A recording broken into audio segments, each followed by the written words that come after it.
വിവാഹത്തിൽ പങ്കെടുക്കുന്നതിനാണ് ഞാൻ ഗുരുവായൂർ ക്ഷേത്രത്തിലേക്ക് പുറപ്പെട്ടത്. എന്നാൽ വിവാഹം കാണുവാൻ കഴിഞ്ഞില്ല.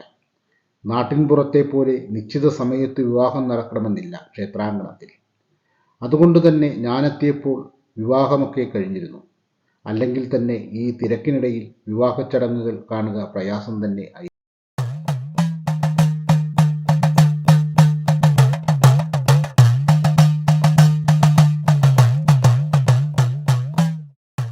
എല്ലാ ദിവസവും ഗുരുവായൂർ അമ്പലവും പരിസരവും നിറഞ്ഞ ഭക്തജന തിരക്കിലായിരിക്കും.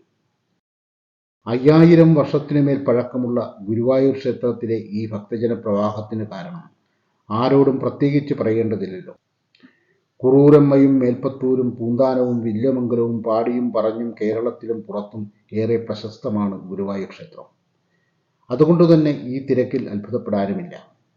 ക്ഷേത്രത്തിന് 2 ഓഡിറ്റോറിയങ്ങളുണ്ട്. ഒന്ന് മേൽപ്പത്തൂരിൻ്റെ പേരിലും മറ്റേത് പൂന്താനത്തിൻ്റെ പേരിലുമാണ്. രണ്ടിലും ദിവസേന വിവിധങ്ങളായ കലാപരിപാടികൾ അരങ്ങേറാറുണ്ട്.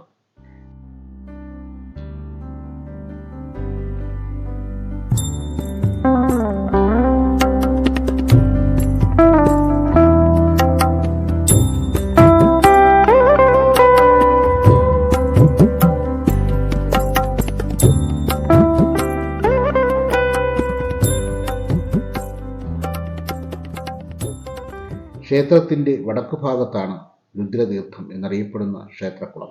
അതിപുരാതന കാലത്ത് ഒരു വലിയ തടാകമായിരുന്ന, ധാരാളം താമരകൾ ഉണ്ടായിരുന്ന ഈ കുളത്തിൽ സാളഗ്രാമം പോലുള്ള വിശിഷ്ട വസ്തുക്കൾ ഇന്നും ഉണ്ടെന്ന് വിശ്വസിക്കപ്പെടുന്നു.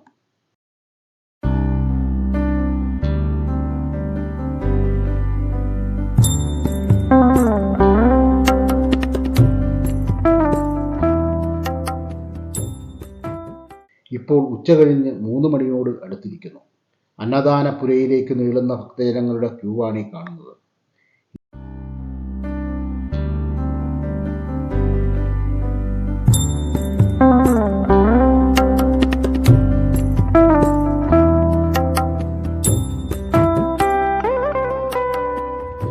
ഈ ക്ഷേത്രത്തിൽ പലവിധങ്ങളായ അത്ഭുതങ്ങൾ നടന്നിട്ടുണ്ട്. 1970-ലുണ്ടായ 5 മണിക്കൂറോളം നീണ്ടുനിന്ന തീപിടുത്തത്തിന് ഗുരുവായൂരപ്പൻ്റെ ശ്രീകോവിലിനെയും ഗണപതി, ഭഗവതി, ശാസ്താവ് എന്നിവരുടെ കോവിലുകളെയും കൊടിമരത്തെയും ബലിക്കല്ലിനെയും സ്പർശിക്കുവാൻ പോലും കഴിഞ്ഞില്ല എന്നത് അത്ഭുതം തന്നെയാണ്. മഞ്ജുള എന്ന ബാലികയ്ക്കുണ്ടായ അനുഭവം പൂന്താനം ജീവിച്ചിരുന്ന കാലത്തെ മറ്റൊരു അത്ഭുതമാണ്. എന്നും മുടങ്ങാതെ താൻ കെട്ടിയ ഒരു മാല ഗുരുവായൂരപ്പന് സന്ധ്യാനേരത്തെ ദീപാരാധനയ്ക്ക് അവൾ നൽകുമായിരുന്നു. ഒരു ദിവസം മാലയുമായി വരും വഴി ഒരു കാലിച്ചെറുക്കൻ മാല ആവശ്യപ്പെട്ട് കൂടെ കൂടി. കാലിച്ചെറുക്കനുമായി തർക്കിച്ചും വഴക്കിട്ടും മഞ്ജുള ക്ഷേത്രത്തിലെത്തിയപ്പോൾ ദീപാരാധന കഴിയാറായിരുന്നു. എന്നാൽ ക്ഷേത്രം കാവൽക്കാർ അവളെ ക്ഷേത്രത്തിലേക്ക് പ്രവേശിക്കാൻ അനുവദിച്ചില്ല. കാലിച്ചെറുക്കൻ്റെ കൂടെ കളിച്ചു നിന്ന് അശുദ്ധയായെന്നാരോപിച്ചായിരുന്നു അവളെ വിലക്കിയത്. കണ്ണന് മാല നൽകാൻ കഴിയാതെ പോയതിൽ അവൾക്ക് അതിയായ ദുഃഖമുണ്ടായി.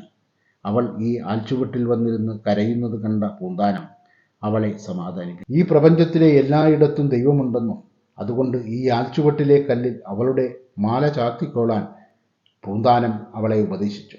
അവൾ നിറഞ്ഞ ഭക്തിയോടെ ആ കല്ലിൽ അവളുടെ മാല ചാർത്തി വീട്ടിലേക്ക് മടങ്ങി. പിറ്റേ ദിവസം പൂജാരി വന്ന് നിർമ്മാല്യത്തിനായി ഭഗവാന്റെ അലങ്കാരങ്ങൾ അഴിച്ചു മാറ്റാൻ തുടങ്ങി.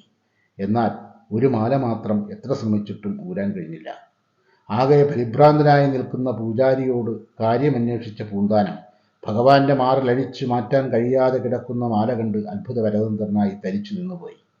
അത് മഞ്ജുള ആൽച്ചുവട്ടിലെ കല്ലിൽ ചാർത്തിയ മാലയായിരുന്നു. മഞ്ജുളയുടെ കൂടെ കണ്ട കാലിച്ചെറുക്കൻ സാക്ഷാൽ ഗുരുവായൂരപ്പൻ തന്നെ ആയിരുന്നുവെന്ന് തിരിച്ചറിഞ്ഞ പൂജാരിയും മറ്റും ക്ഷേത്രക്കാവൽക്കാരെ വിട്ട് മഞ്ജുളയെ വിളിപ്പിച്ചു. അവളോട് ക്ഷമ പറഞ്ഞ് മാല ഊരിത്തരാൻ ഗുരുവായൂരപ്പനോട് അപേക്ഷിക്കാൻ അവളോട് നിർദ്ദേശിച്ചു. നടനേരെ നിന്ന് മഞ്ജുള അവൾ ചാർത്തിയ മാല തിരികെ ആവശ്യപ്പെട്ടതോടെയാണ് ആ മാല ഭഗവാന്റെ കഴുത്തിൽ നിന്നും അഴിഞ്ഞു താഴെ വീണത്. അന്നു മുതലാണ് ഈ ആലിന് മഞ്ജുളാൽ എന്ന് പേര് കിട്ടിയത്.